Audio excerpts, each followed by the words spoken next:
Hi, I'm Eric D'Amato, And I will dump my Reploid juices. Allow me to dump my Reploid juices here. and welcome back to Mindbreakers. We have interesting little film for you by a company that is not known for having good movies. They usually don't. This one is of the 90s and is pretty decent. It's from 1990, Crash and Burn. Unicom is a powerful organization overseeing most of the world after its economic collapse. They have banned computers and robots in an attempt to ensure life, liberty, and the pursuit of economic stability. When a Unicom synth robot infiltrates a southwestern TV station and kills the manager, a revolutionary against a Gestapo-like corporation, a lowly Unicom delivery man must help the rest of the station survive through the incoming thermal storm.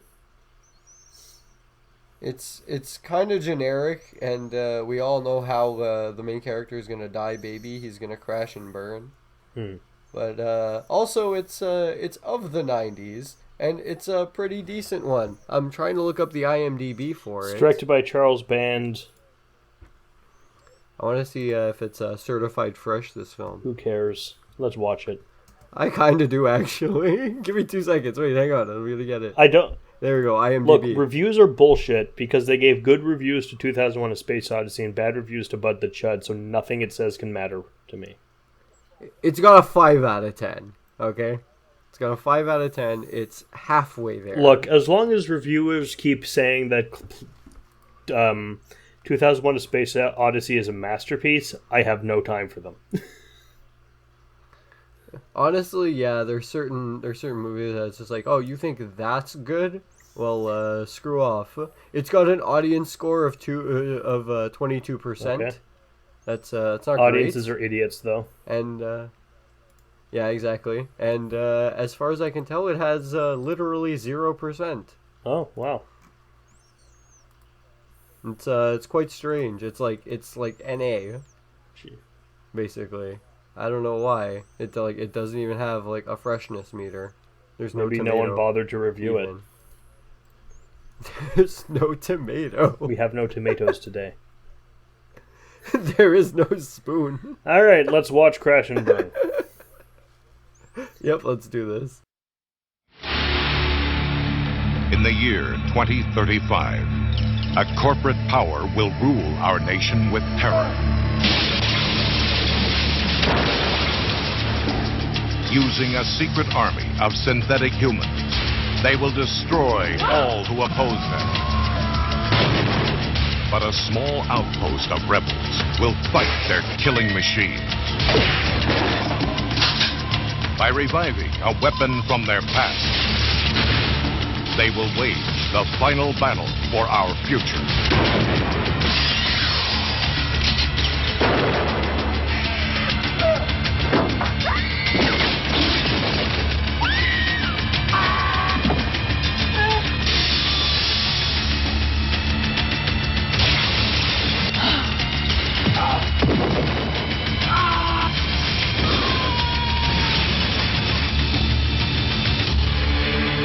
Crash and Burn.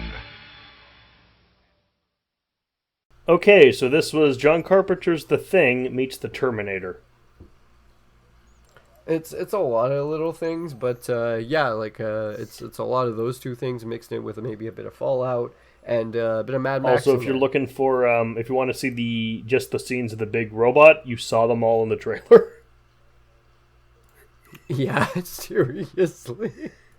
The thing is like not The movie would be better without the big robot. It fucking would be. It kind of would be. It's like it does not need to be there. It's like kind of just like hyped up for no reason, you know? Like the whole thing is just like a thriller encased within like a couple of like old rusty tunnels. Bill Mosely is a delight in this movie. It does a good job of like being a thriller though. It does pretty good. I thought it might be him because I think the trailer outright tells you who the robot, who the synthoid is. I think it does. I think it shows the synthoid. That's terrible. Like they shouldn't do that. Leave it a mystery. I'm reminded by you know the Ravenloft novels I collect, right? Well, I know of Ravenloft. One of them, Enemy Within, it's really good. It's a really good book. Well, for a TSR fantasy novel, right? Like, it's a really good crime thriller. It's set in a fantasy, set in in Ravenloft, but the premise of it is Dr. Jekyll and Mr. Hyde, but it builds this up as a mystery reveal. But the cover and the synopsis outright tell you it's Dr. Jekyll and Mr. Hyde. So it's like, why are you trying to pretend it's a revelation when you told us on the back of the box? Yeah, like, it just ruins it, man. Like, trailers fuck that shit up all the time lately. It's fucking bad. It's atrocious. Like, come on, leave something to the imagination, you know? Don't outright tell us it's like it's dinosaurs, or don't tell us it's fucking zombies, or don't tell us it's this or whatever, like vampires. Like, honestly, if you would see like the trailer for VHS and like the first say it was like just the first skit, you know, the vampire one, like, and it went, ooh, let's like show them the vampire and like mid transformation and everything. Would you be scared at all? Like, even interested in that? Well, no, you wouldn't. Scared is the wrong word, because that's not something horror movies can do to me. That's why I use also interested. Like, would you have any interest? I mean, in I watching check it out just to see the monster design, because I'm a sucker for a good monster design. But then, oh wait, this isn't what this movie is? There's all this other stuff? I don't know how I feel. It's not a showcase. It's not about the showcase in that, short film. It's just a matter of execution. Like, it's not trying to be like, ooh, let's impress them with our really badass monster design. No, we have a girl. She's playing a vampire. The story's really intricate. It's fun. We start out with the shiny biker. Driving through the desert on a bike with no name. It's like the opening of fucking Heavy Metal. Okay. But like instead of the guy in the car, it's a bike. Oh, he doesn't crash out of space, so I don't know where you're... I wish he did. Yeah. I wish he did. He... Like Wayland Yutani's dropping him in. He stops at a gas station in the middle of nowhere, and they fill up his bike with kerosene. I'm not sure that's a good idea, but okay. This is my kerosene bike. If I light a cigarette on this thing, my ass is blown 6 feet high. And also, the place is called Bud's Last Chance. There's a guy whose brain has been fried by UV who asks him if he's Batman. Yeah, the place is not owned by him though. However, it's actually run by Airbud. It's just Airbud with a pair of glasses and like, no, it's not even glasses. It's like fucking Fallout goggles. He's got like he desert asks them if they have any food, like, and they only have like some snake jerky. So he says no and moves on. Yeah, he's like, just the gas then. Pays I'm him curious $30. what snake... not before we see a bunch of... Honestly, you should have taken the snake I'm curious jerky, what it would taste like. Yeah. Not before he watches the TV and we get a bunch of like global conglomerate like fucking Zaibatsu. Yeah, we Wars, get the future we get shit. exposition, but I'm quite happy about one thing about this movie. We don't open with a massive text scroll explaining the world. It a la Ghosts of Mars or Rat's Night of Terror.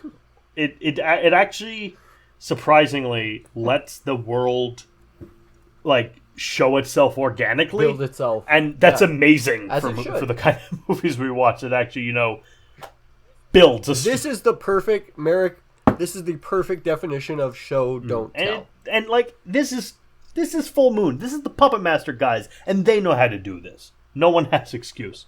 Seriously. No one has excuse. If they can do it, you can too. I'm a pole, and so can you. Follow your nose wherever it goes. Quite. So he eventually we get to a TV station where they're showing a sex film, and then the guy who is like, you people suck. A sex tape. Like, I disagree. I provide a service. These girls that he is interviewing, These ladies are ladies of the night. They are the prosties. Human prosties. They emphasize that they're human and not synthetic prosties. Which is the first. It's a kind of difference. organic way to say that synths exist in the universe, without just plot dumping them or having them show up at the scene where they're first talked about. I am a synthetic man. I live in the. I am a deserts synthetic of, man, New and my Vegas. name is Synthetic Stan. Synthetic Stan from Synthetistan. My favorite video is the one of the man.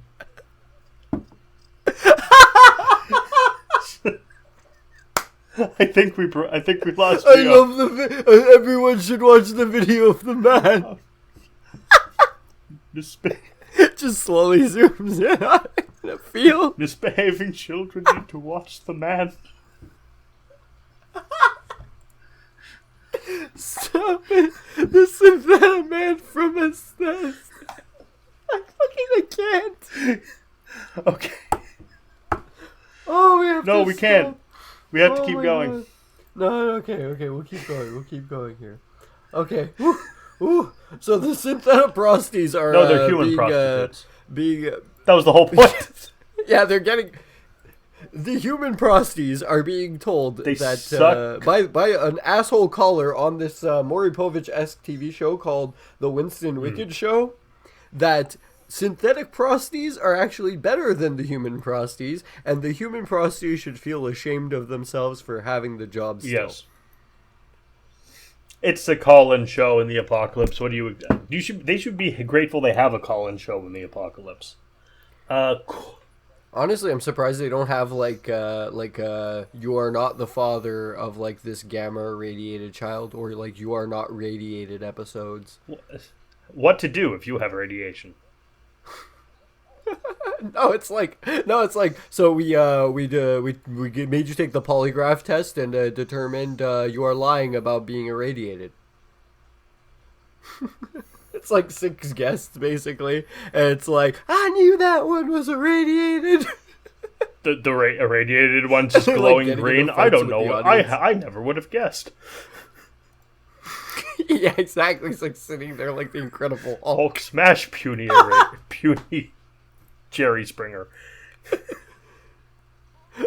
Hulk smash puny Springer. Then Springer's like, bring out the puppies, and he's like, ha ha ha, ha rolling Yes, with all the the puppy puppies on bomb. the floor. So he meets Jerry Springer would have a puppy bomb. the delivery man gets there. He meets the radio host who's like, He meets the man. I don't like you, Unicom, even though when I first read the description of the film I thought it said unicorn.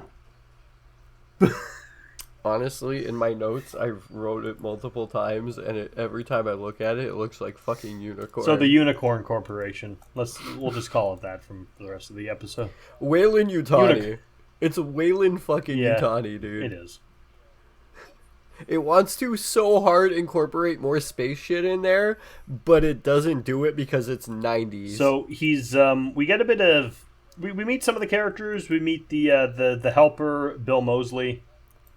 He's the smartest and the toughest. And the toughest. You will find no hole. If there ain't one, he will make one. Okay, stop. I already broke you with the with synthetic Stan from Synthistan. No, that was me. Well, I broke you with synthetic Stan. I did that to me. No, you broke me with the man. So we meet the characters. He delivers Sting to There's the going to be a guy. thermal storm. Fortunately, it doesn't explain what it Yeah. is, so it's up to the imagination what a synthetic Yeah, it's like thermal storm whatever is. the fuck that means.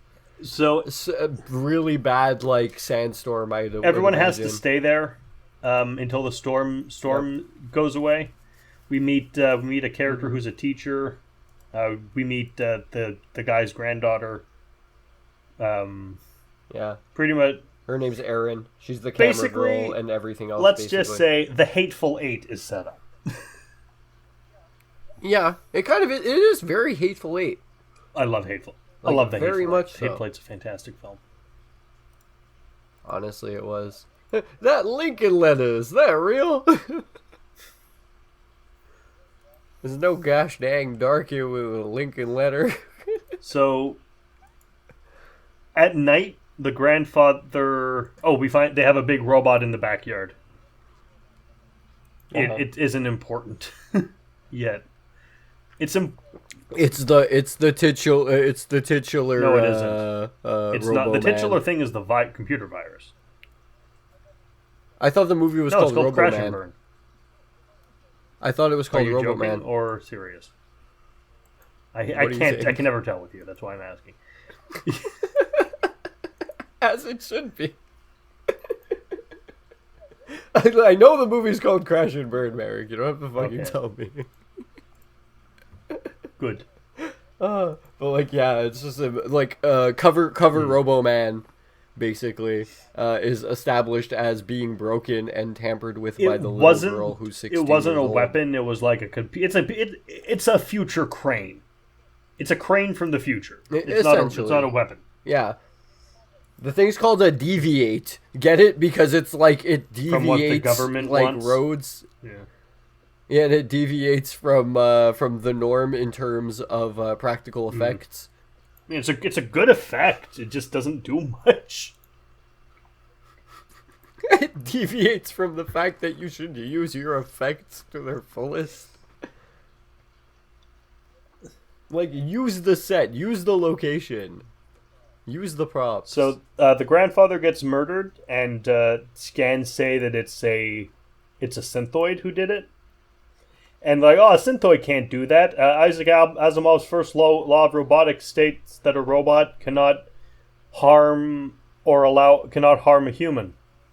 And I double checked. Fuck off! There's this crash. I and double burn checked. virus. That is actually Asimov's first law that is the first law of robotics. It is. Yeah, no, it is. And then they go, fuck you, crash and burn virus. It gets rid of that rule of Yep. robotics, so it can kill whatever. And so they figure out that the synthoid won't have blood. So they It won't have. I need the blood. So they do. There's no other way to describe this. The blood test from the thing. Hey, everybody, got any structure gel? Structure gel. I'm drinking some I structure can't remember gel what right structure now. gel is. It's from Soma. It's the thing they use to fix the robots, and Right. also I call it coffee because they basically structure gel is basically like coffee for I actually got a us. cup of iced coffee right here. Gonna see, take a little drink. of that. Like structure gel is just like we drink coffee the same way robots need structure gel in Soma. It's basically the same thing. According to the Life's sustaining. tests, they're all humans. So I guess she was wrong. It's okay. It can't be right all the time. Can't rain all the time. Can I say Yes. something right here? I want course. to mention something. Well, actually, two Sure, things, sure. and one of them will be continuing on. One is a look Yeah, no back, problem. though. Say whatever you like. When they look at the deviate, Yes.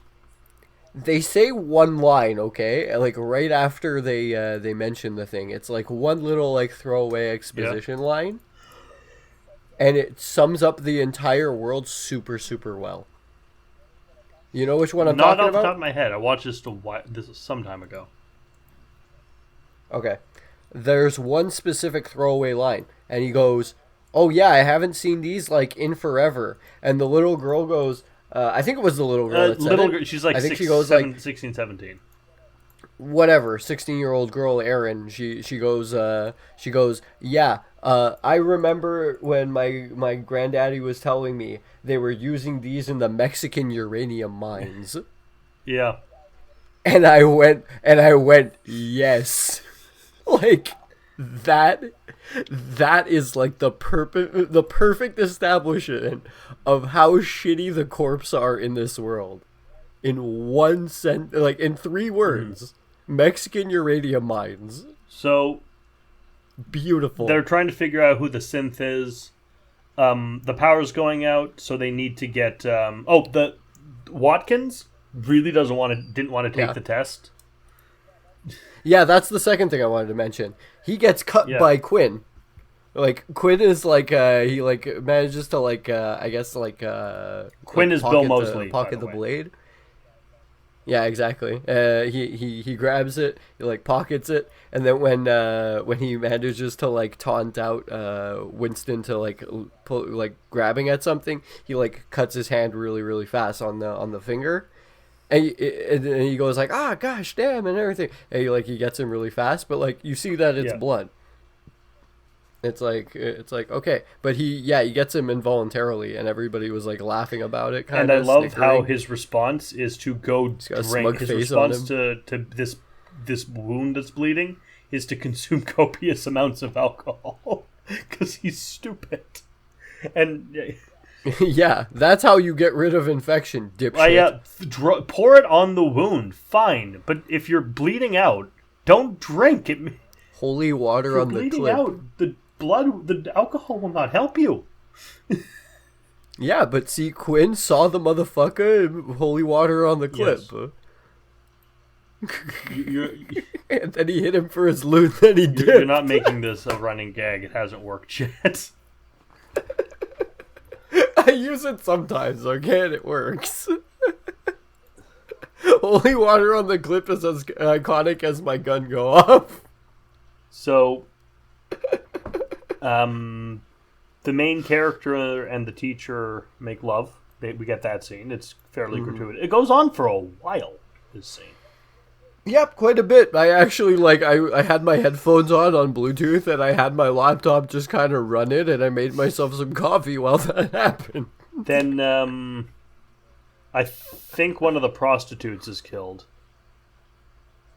I don't think... No, not right away. Quinn's... Wasn't right away. Wicket's hand is swelling up. Yeah, it was... yeah, I think he goes after him I don't know why first. his hand is swelling up. I know why it's swelling up, so we think that he's the synth and doesn't know it. But I don't know why. No, I know why it was it's happening. Oh no, I know why. It's because because Quinn cut himself first, right? Like before Winston, at least he cut himself before Winston, and the blood that was coming out wasn't actually blood; it was coolant. And what's his name? What's his name again? Tyson. Tyson goes, oh, that's coolant. Coolant immediately infects a wound, basically, the second you get it in. And Quinn cut himself first, and then cut to he cut finds Winston. the coolant, So therefore, a broken Winston bottle of got coolant. got the coolant inside without wiping Finds the a blood bottle off. of coolant and sees that it's broken. Sees that looks a lot like blood. That too. And- yeah, that's where he's getting all of his energy Quinn? from. Also, Quinn. Quinn is He's like, we Quinn found is his the stash. synth. And as soon as he's found out, he goes from fairly normal to just coked out Jim Carrey, Willem Dafoe. And it's kind of, it's like, oh, so you found, Yes, we know. All right, don't need to pretend I'm normal anymore. Yeah, exactly. He goes he goes Looney Tunes, bro. It's fucking great. Like, he literally goes Looney Tunes because he quotes Bugs Bunny. You're half expecting his eyes to go cartoony and he'd be like, yeah, I killed your grandfather. I talk just... Yeah, I talk just like this. Oh, that would have made the movie very, very fun. It would have been fucking beautiful, honestly. But like, if you would have had some like actual somebody like more high caliber than him, it probably wouldn't have worked as well. But it's Bill Mosely. He just did like the perfect job. Like, he had just the Someone's right gonna level. hang Like, if he Mosby doesn't get his. hit it on the Someone's fucking gonna hang mark. though if he doesn't get his coffee. Yeah, Decaf, exactly. I will shoot. If you don't give him his structure gel, he's gonna fucking stab somebody in the face. So he starts. He goes all cuckoo and's like, yeah, unpatriotic thoughts. I'm gonna kill y'all. Then fucking wow. basically it's just a Tom and Jerry for the rest of the movie. Him Kinda, running around sorta, trying to kill them, and they and like he fucking no, but like he goes to try to strangle Aaron, and then like when he gets like shot by who took by the Tyson break for glass like a couple in case times. of emergency shotgun. Yeah, like after he finds the coolant, whatever. He shoots him a couple times though, and he just like gets up and he goes like, "Let's have some fun. We're gonna play hide and seek." And he just grabs the shotgun and runs around the And corner. then Tyson gets a better shotgun. No, but it's like you wouldn't even try to stop him. Like, you know he's a fucking robot. You know what he could do with a fucking shotgun? Why would you let him get the shotgun? Magic. No, but it's like, why would you let him run for the shotgun? I don't know. Fucking. So they chase him around for a bit. They keep shooting him, but he keeps getting back up. Well, yeah, he's a fucking replicant. Yeah, but don't they know how to kill replicants in this world? Do they need that, like, fancy little angry hornet revolver of Deckard Cain's or something? No, they were like, hey, we saw Terminator, let's make him as tough as those. So they boot up the DV8. Correction, the little girl boots up the DV8. the little girl boots up, scaring the little girl boots up the DV8.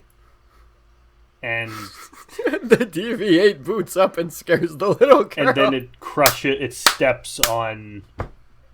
with Mexican uranium mines. So while it's powering up, some rubble falls on Tyson and Bill and Quinn, and Quinn rips. Yeah, it's like a whole power line. Basically, rips one of his arms and both of his legs off and tries to kill, so he can keep trying to kill Tyson. Yeah. You're dead. No, I'm not. You should be dead. Your head's gone. No, it's not. It's a flesh wound. You're dead. No, you. Your arm is gone. So the robot steps on him, but then they find out that, gasp, there was another synthoid the whole time, and it's the... I want to mention this. During the sex scene, I wrote down, before I went to go make coffee, I wrote, like, now they're banging. She's one of the replicants also, isn't she? Like, I wrote, like, like, she's a synth also, isn't she? Conclusion. She's probably going to be a robot. All right.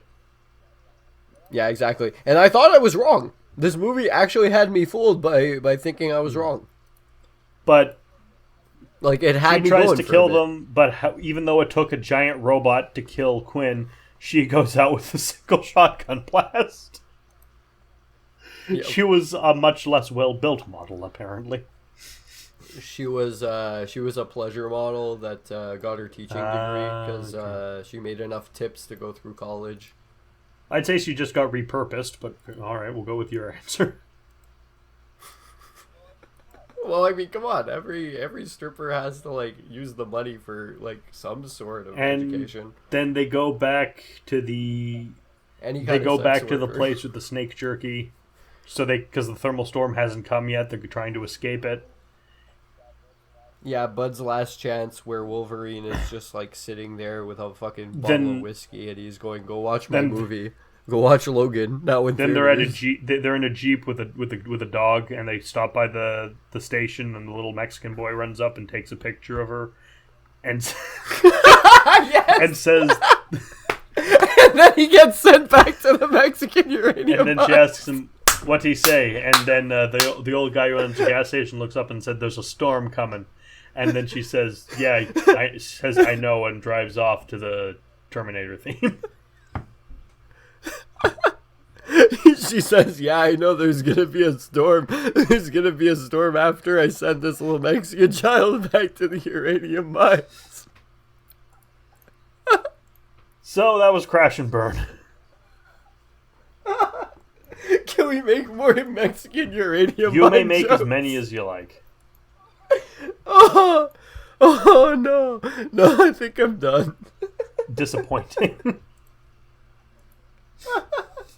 No, I think because I made, like, I upped it like 3 times already. I can't fucking make any more. Like, the only person that's allowed to make any more, like, fucking Mexican uranium mines from now on is Nelson. Call him up and ask him for one. Yeah, right now. Call I'm him up right phone a now. friend. I'm gonna fucking phone a friend. No, I'm not gonna do that right now.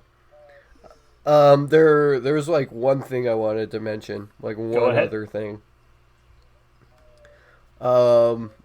When he kills when he kills Winston, like, yeah, he goes like fucking full on like, that's all, folks. Yeah, that was fucking he loses his mind at that exact moment. I was like, fucking Luigi definitely. Largo. Yes. Also, he goes into the shower with Chrissy, one of the prosties, and he shocks her to death. Yes. Voluntarily. Oh.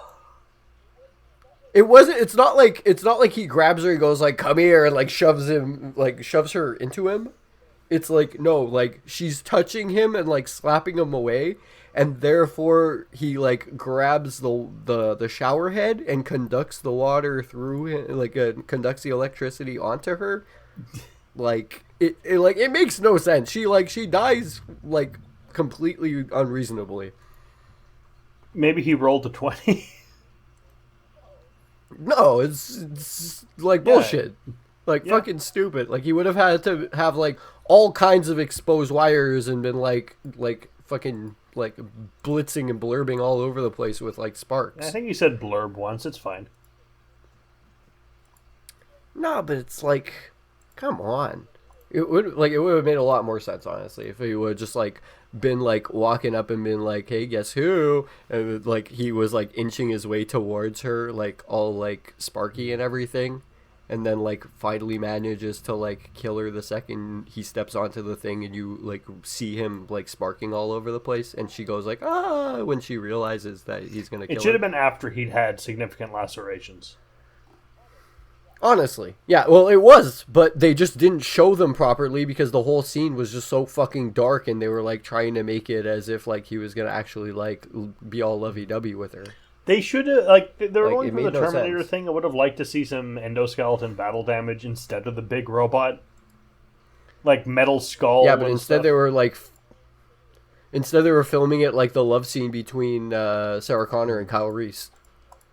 Like, which just doesn't work. I do think that instead of having the robot do nothing, they could have taken that stop motion effect budget and just not even show us the full endoskeleton, but like have some of the face scraped away and show like the robo skull or the synth head underneath it.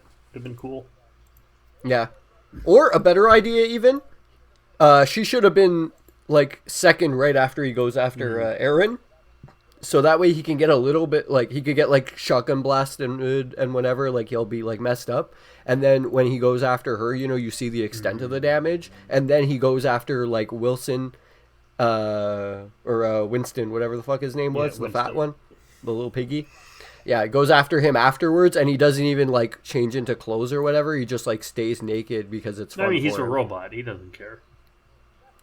Exactly. Go full Ray Batty. Who gives a fuck? He's seen shit you wouldn't believe. Hell yeah. Seen some shit that turns you white. That's Ghostbusters.